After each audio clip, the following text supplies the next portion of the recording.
de 5 a 6 de la tarde, que estuvimos conectados en el CECOPI, todas las personas que estábamos, que éramos decenas de personas que estábamos conectados en el CECOPI, sabemos que hubo 2000 y pico llamadas, de 5 a 6 de la tarde, que están en esa pantalla. Fíjense, ahí tienen el número de llamadas, ahí, en esta pantalla. Otra arriba, justo enfrente donde se celebró el CECOPI, con los puntos donde están llamando.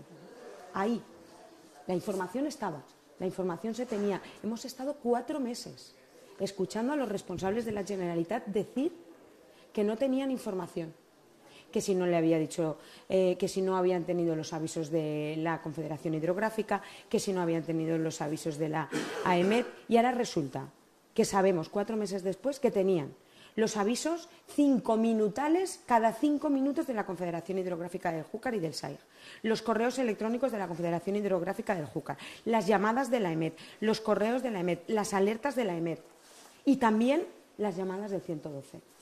¿Y qué hicieron? Nada. Eso es lo que hicieron. Nada. Y no nos dijeron nada. Hasta las 20:11 no se mandó el ESALER. Eso es lo que pasó.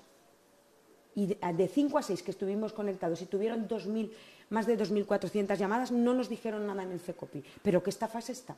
¿Pero qué estafa es esta? Esa es la pregunta que yo me hago.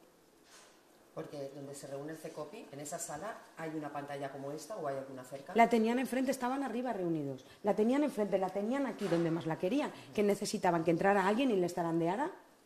¿De verdad?